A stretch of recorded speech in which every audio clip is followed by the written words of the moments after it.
Hi hello welcome to Indian knowledge university. ఈరోజు విద్య ఉద్యోగ సమాచారం చూసుకుంటే మనకు చాలా విషయాలు రావడం జరిగింది. అదేవిధంగా ఈ వీడియో చూస్తున్న వారు లైక్ చేయడం మాత్రం మర్చిపోవద్దు. మీరు చేసే లైక్ వల్ల ఎడ్యుకేషన్ మరియు ఎంప్లాయ్మెంట్కి సంబంధించి ప్రతి ఇన్ఫర్మేషను అందరికీ చేరే ప్రయత్నం జరుగుతుంది. సో ప్రధానంగా ఈరోజు సంబంధించిన వివరాలు చూసుకుంటే జీపీఓ పోస్టులకు 6,196 దరఖాస్తులు వచ్చాయంటూ వార్త చూసుకోవచ్చు. సో దీనికి సంబంధించి చూసుకుంటే ప్రభుత్వం నూతనంగా నియమించనున్న గ్రామ పాలన అధికారుల పోస్టులకు పూర్వ వీఆర్ఓ వీఆర్ఏల నుంచి 6,196 దరఖాస్తులు వచ్చాయంటూ వార్త అయితే ఇవ్వడం జరిగింది. సో మనకు నిన్నటితోటి అయితే వీటి యొక్క గడువు ముగిసింది. అదేవిధంగా మొత్తం 10,954 గ్రామాల్లో జీపీఓలను ప్రభుత్వం నియమించనున్నది. మొదట పూర్వ వీఆర్ఓ వీఆర్ఏలకు అవకాశం కల్పించేందుకు నిర్ణయించి ఆన్లైన్ ద్వారా దరఖాస్తులు ఆహ్వానించింది. వచ్చే నెల మొదటి వారంలో రాత పరీక్ష ద్వారా అర్హులను గుర్తించి తర్వాత ఖాళీలను నోటిఫికేషన్ ద్వారా భర్తీ చేసే వీలుందంటూ వార్త తెలుసుకోవచ్చు. దీనికి సంబంధించిన అప్డేట్ సమాచారం అయితే మీకు నిన్ననే అందించాను. 6,196 దరఖాస్తులకు గాను ఏ జిల్లాకు ఎన్ని దరఖాస్తులు వచ్చాయి అనే విషయాన్ని కూడా పూర్తి వీడియోతోటి అదేవిధంగా మరికొత్త సమాచారంతో ప్రత్యేకమైన వీడియో అయితే మన ఛానల్ అందుబాటులో ఉంది. ఒకసారి చూసుకునే ప్రయత్నం చేయండి. సో మనకు ఏ జిల్లాకు ఎన్ని దరఖాస్తులు వచ్చాయనే విషయాన్ని కూడా చూసే ప్రయత్నం చేద్దాం. సో మనకు నిన్న ఈవినింగ్ అప్డేట్ సమాచారం చూసుకుంటే 6,203 దరఖాస్తులు అంటూ అప్డేట్ రావడం జరిగింది. సో దీనికి సంబంధించిన ఇన్ఫర్మేషన్ సేకరించిన తర్వాత మీకు డీటెయిల్స్ ఇచ్చే ప్రయత్నం చేశాను. సో మనకు యాదాద్రికి 180 దరఖాస్తులు రావడం జరిగింది, వనపర్తికి 118, సూర్యాపేటకి 235, సంగారెడ్డికి 338, రాజన్న సిరిసిల్లకి 78 దరఖాస్తులు వచ్చినాయి, నిజామాబాద్కి 404, నారాయణపేటకి 138, నాగర్ కర్నూలు 153, మేడ్చల్ మల్కాగిరి 99, మంచిర్యాల 178, మహబూబాబాద్ 172, ఖమ్మం 325, కామారెడ్డి 473, భూపాలపల్లి 139, జగిత్యాల 172, హన్మకొండ 142, ఆదిలాబాద్ 109. సో ఈ విధంగా మనకు అన్ని జిల్లాలకు సంబంధించిన దరఖాస్తుల వివరాలు కూడా మీకు అందించే ప్రయత్నం చేశాను. సో మొత్తం దరఖాస్తు చూసుకుంటే 6,203 దరఖాస్తులు అయితే రావడం జరిగింది. ఏ జిల్లాకు ఎన్ని రెవెన్యూ విలేజ్ గ్రామాలు ఉన్నాయి, అదేవిధంగా మనకు ఎన్ని దరఖాస్తులు వచ్చినాయి, సో మనకు ఏ జిల్లాకు ఎక్కువ దరఖాస్తులు వచ్చినాయి, ఏ జిల్లాకు తక్కువ దరఖాస్తులు వచ్చినాయి, ఇందులో ఎంతమంది క్వాలిఫై అయ్యే అవకాశం ఉంది అనే విషయాలు కూడా ప్రత్యేకమైన వీడియో రూపంలో మన ఛానల్ అందుబాటులో ఉంచాను. ఒకసారి చూసుకునే ప్రయత్నం చేయండి. ఇదే విధంగా జీపీఓకి సంబంధించి ప్రతి ఇన్ఫర్మేషను క్లియర్ కట్గా మీకైతే అందించే ప్రయత్నం చేస్తున్నాను. సో దీనికి సంబంధించి ఇన్ఫర్మేషన్ కోసం చూస్తున్న వారైతే ఖచ్చితంగా లైక్ చేసే ప్రయత్నం చేయండి. అదేవిధంగా మరో పాయింట్ చూసుకుంటే సుప్రీం ఆదేశాల మేరకు వర్గీకరణ జరగలేదంటూ వార్త తెలుసుకోవచ్చు. సుప్రీంకోర్టు మార్గదర్శకాల మేరకు ఎస్సీ ఉపకులాల వర్గీకరణ జరగలేదా అని సర్కార్నైతే హైకోర్టు ప్రశ్నించింది. పూర్తి వివరాలతో కౌంటర్ దాఖలు చేయాలని ఆదేశించిందంటూ చూసుకోవచ్చు. తదుపరి విచారణ వేసవి సెలవుల తర్వాత జరుగుతుందంటూ మనకు పేర్కొనడం జరిగింది. ఈలోగా అత్యవసరమైతే మధ్యంతర ఉపశమన ఆదేశాల కోసం ధర్మాసనం ముందు ప్రస్తావించవచ్చంటూ పిటిషనర్కి అయితే స్వేచ్ఛనిచ్చింది. సో దీనికి సంబంధించి 2011 జనాభా లెక్కల ప్రకారం వన్ మ్యాన్ కమిషన్ ఇచ్చిన రిపోర్టు ప్రకారం ఎస్సీ వర్గీకరణ జరిగింది. సో ప్రస్తుతం ఉన్న జనాభా లెక్కల ఆధారంగా జరగలేదంటూ పిటిషన్ అయితే కోర్టును ఆశ్రయించడం జరిగింది. సో దీనిపైన ఏదైనా అప్డేట్ సమాచారం ఉంటే మీకు అందించే ప్రయత్నం చేస్తాను. అదేవిధంగా తెలుగు ఇంగ్లీష్ భాషల్లో పరీక్ష పెట్టినట్టు వార్త చూసుకోవచ్చు. ఆర్ట్ క్రాఫ్ట్ పోస్టుల నియామకాలు నోటిఫికేషన్లో పేర్కొన్న విధంగా చేపట్టాలంటూ పేర్కొనడం జరిగింది. సో మనకు గురుకుల రిక్రూట్మెంట్ బోర్డును ఆదేశించిన హైకోర్టు అంటూ చూసుకోవచ్చు. గురుకుల విద్యా సంస్థల్లో ఆర్ట్ అండ్ క్రాఫ్ట్ అదేవిధంగా మ్యూజిక్ టీచర్ పోస్టుల భర్తీకి నోటిఫికేషన్లో పేర్కొన్నట్టుగానే తెలుగు ఇంగ్లీష్ భాషలో పరీక్షలు నిర్వహించాలంటూ గురుకుల నియామక బోర్డును హైకోర్టు ఆదేశించింది. నోటిఫికేషన్లో పేర్కొన్న నిబంధనలకు విరుద్ధంగా నిర్ణయాలు తీసుకోరాదంటూ కూడా స్పష్టం చేయడం జరిగింది. ఆర్ట్ అండ్ క్రాఫ్ట్ టీచర్ పోస్టులకు 2 భాషల్లో పరీక్షలు నిర్వహించాలని గతంలో సింగిల్ జడ్జి జారీ చేసిన ఉత్తర్వుల్లో జోక్యానికి డివిజన్ బెంచ్ నిరాకరించిందంటూ చూసుకోవచ్చు. సో మొత్తానికి మనకు ఆర్ట్ అండ్ క్రాఫ్ట్ టీచర్ అదేవిధంగా మ్యూజిక్ టీచర్లకు సంబంధించి మళ్ళీ పరీక్ష నియమించబోతుంది. సో గతంలో దీనికి సంబంధించిన అప్డేట్ సమాచారం కూడా ఇదే విధంగా మీకు ఇవ్వడం జరిగింది. సో దీనిపైన ఏదైనా అప్డేట్ సమాచారం రాగానే మీకు అందించే ప్రయత్నం చేస్తాను. అదేవిధంగా 3,000 ప్రొఫెసర్ పోస్టులను ఒకేసారి భర్తీ చేయాలంటూ కూడా మనకు పేర్కొనడం జరిగింది. సో దాదాపుగా 13 ఏళ్ల నుంచి మనకు యూనివర్సిటీలో నియామకాలు అయితే చేపట్టడం లేదు. సో 13 ఏళ్ల తర్వాత కూడా దాదాపుగా మనకు 3,000కు పైగా వేకెన్సీలు అయితే ఉన్నాయి.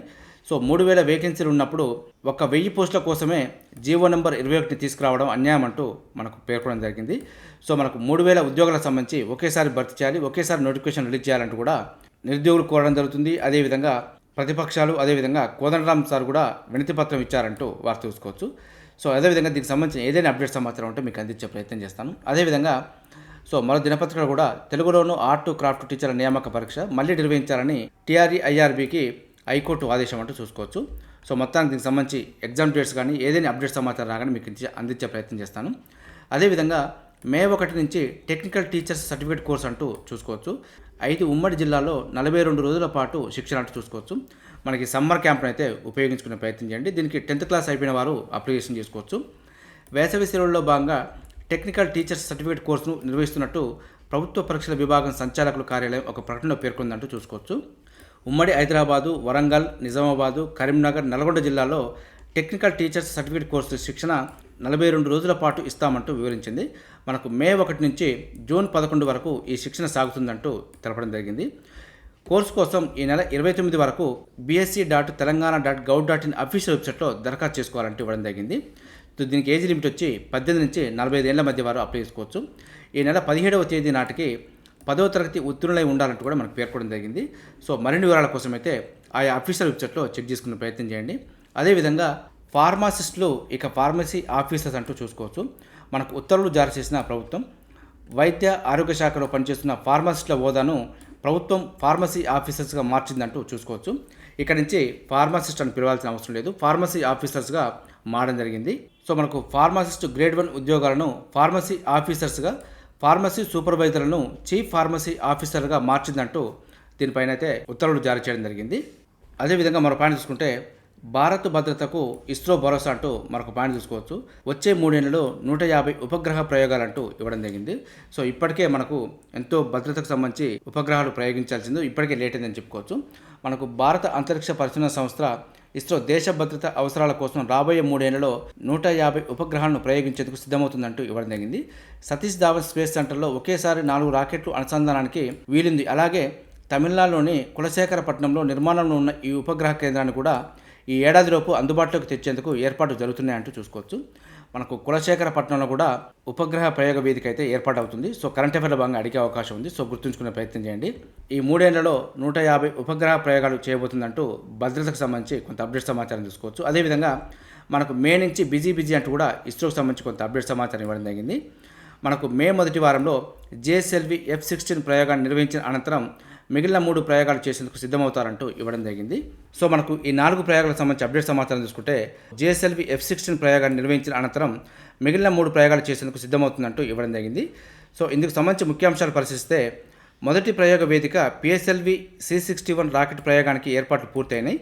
రెండవ ప్రయోగ వేదికకు అనుసంధానంగా ఉన్న మొదటి అసెంబ్లింగ్ బిల్డింగ్లో జిఎస్ఎల్వి F-16 ప్రయోగానికి కూడా సన్నాహాలు జరుగుతున్నాయి. రెండవ అసెంబ్లింగ్ బిల్డింగ్లో గగన్యాన్ 1 ప్రయోగానికి LV-M3 G1 రాకెట్ సిద్ధమవుతుంది. అదేవిధంగా సాలిడ్ స్టేజ్ అసెంబ్లింగ్ బిల్డింగ్లో LV-M3 M5 రాకెట్ అనుసంధాన పనులు కూడా ముమ్మరంగా సాగుతున్నాయంటూ చూసుకోవచ్చు. సో మొత్తానికి కరెంట్ అఫైర్ భాగంగా అడిగే అవకాశం ఉంటుంది. అదేవిధంగా G20 అవసరాలపై కూడా దృష్టి సారిస్తున్నట్టు ఇస్రో అయితే పేర్కొనడం జరిగింది. G20 దేశాల అవసరాల మేరకు వాతావరణ మార్పులపై అధ్యయనం చేయడానికి ప్రత్యేక ఉపగ్రహాన్ని రూపొందిస్తున్నారంటూ కూడా ఇవ్వడం జరిగింది. ఇందులో 50% వ్యయాన్ని భారత్, మిగిలిన 50% వ్యయాన్ని G20 దేశాలు భరించనున్నాయంటూ ఇవ్వడం జరిగింది.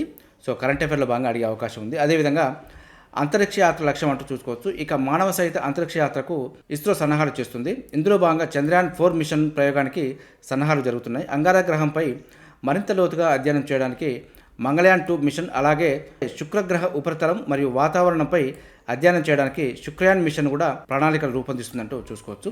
సో కరెంట్ అఫైర్లో భాగంగా ఇస్రోకి సంబంధించి అడిగే అవకాశం ఉంటుంది. అదేవిధంగా మరో పాయింట్ తీసుకుంటే కొత్త కూలీల జోరు అంటూ వార్త చూసుకోవచ్చు. ఇది ప్రైవేటు ఉద్యోగాలకు సంబంధించి కొంత అప్డేట్ సమాచారం. సో ప్రభుత్వ ఉద్యోగాలకు ప్రిపేర్ అవుతున్నప్పుడు కొంత ప్రైవేట్ రంగంలో కూడా మీకు ఉపాధి అవకాశాలకు సంబంధించి కొంత ఫోకస్ చేసుకునే ప్రయత్నం చేయాలి. సో ఏదైనా సందర్భంలో ప్రభుత్వ ఉద్యోగాల్లో సక్సెస్ కాకపోతే ప్రైవేట్ రంగంలో కూడా మనకు కొలువులు అయితే అవకాశం ఉంది. సో మనకు నిరుద్యోగులు చాలామంది కొంత నిరుత్సాహంలోనై తప్పుడు నిర్ణయాలు తీసుకోవడం జరుగుతుంది. సో అందుకోసమే అప్పుడప్పుడు మనకు ప్రైవేట్ రంగంలో కూడా కొత్త కొలువులకు సంబంధించి ఏదైనా అప్డేట్ సమాచారం ఉంటే అందించే ప్రయత్నం చేస్తాను. మనకు 2024-25లో 1,45,00,000 ఉద్యోగాల సృష్టి, సగటున నెలకు 12 లక్షల ఉద్యోగాల కల్పన అంటూ ఇవ్వడం జరిగింది.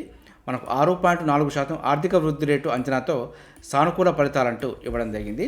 ప్రభుత్వ ఉద్యోగాల్లో ఏదైనా పొరపాటున ఉద్యోగం మిస్ అయితే ఈ రంగాన్ని కూడా చూసుకునే ప్రయత్నం చేయండి. అదేవిధంగా మరో పాయింట్ తీసుకుంటే రక్షణ మరియు భద్రతా దళాల ప్రత్యక్ష ప్రసారాలు వద్దంటూ ఇవ్వడం జరిగింది. సో మీడియాకైతే కేంద్రం సూచనలు చేయడం జరిగింది. పహల్గామ్ ఉగ్రదాడి నేపథ్యంలో కేంద్ర మీడియా సంస్థలకు కొత్త సూచనలు చేసింది. రక్షణ కార్యకలాపాలు మరియు భద్రతా దళాల కదలికలకు సంబంధించి ప్రత్యక్ష ప్రసారాలు చేయవద్దంటూ కేంద్ర సమాచార మరియు ప్రసార మంత్రిత్వ శాఖ శనివారం అయితే సూచించింది. సో ఇది జాతీయ భద్రత దృష్ట్యా మరియు రక్షణ, ఇతర భద్రతా సంబంధిత కార్యకలాపాలకు సంబంధించిన విషయాలను నివేదించేటప్పుడు అన్ని మీడియా సంస్థలు మరియు న్యూస్ ఏజెన్సీలు, అదేవిధంగా సోషల్ మీడియా వినియోగదారులు కూడా అత్యంత బాధ్యతగా ఉండాలంటూ కోరడం జరిగింది. సో ఇదైతే మంచి హెచ్చరిక అని చెప్పుకోవచ్చు. అదేవిధంగా మరో పాయింట్ తీసుకుంటే 5 ఏళ్ల తర్వాత మానస సరోవర్ యాత్ర అంటూ చూసుకోవచ్చు. కరెంట్ అఫైర్లో భాగంగా అడిగే అవకాశం ఉంటుంది. సో రెగ్యులర్గా కంటిన్యూ చేస్తే కరెంట్ అఫైర్లో భాగంగా అవసరం ఉండదు. 2020 తర్వాత మళ్ళీ ఈ సంవత్సరమే పునరుద్ధరించింది కాబట్టి కరెంట్ అఫైర్లో భాగంగా చూసుకోవాలి. కైలాస మానస సరోవర్ యాత్ర 5 ఏళ్ల తర్వాత పునఃప్రారంభం కానున్నది. ఈ యాత్ర జూన్ నుంచి ఆగస్టు వరకు కొనసాగనుందంటూ విదేశాంగ మంత్రిత్వ శాఖ అయితే ప్రకటన జారీ చేసింది. మనకు కైలాస మానస సరోవర్ యాత్ర ఏ నెల నుంచి ఏ నెల వరకు కొనసాగించడం జరుగుతుంది అని అడిగే అవకాశం ఉంటుంది. అదేవిధంగా ఈ ఏడాది 50 మంది యాత్రికుల చొప్పున 5 బ్యాచ్లు ఉత్తరాఖండ్ నుంచి లిపు లేక్ పాస్ మీదుగా యాత్రకు వెళ్తాయంటూ మనకు పేర్కొనడం జరిగింది. అదేవిధంగా మరో 50 మంది పర్యాటకుల చొప్పున 10 బ్యాచ్లు సిక్కిం నుంచి నాథులా పాస్ మీదుగా ప్రయాణిస్తాయంటూ మనకు పేర్కొనడం జరిగింది. సో మనకు కైలాస మానస సరోవర్కు 2 మార్గాల ద్వారా బ్యాచ్లుగా అయితే పంపించడం జరుగుతుంది. సో మనకు 2 మార్గాల పేర్లు కూడా తెలుసుకొని ఉండాలి. దీనికోసం అయితే kmy.gov.in అఫీషియల్ వెబ్సైట్ను ప్రారంభించిందని చూసుకోవచ్చు.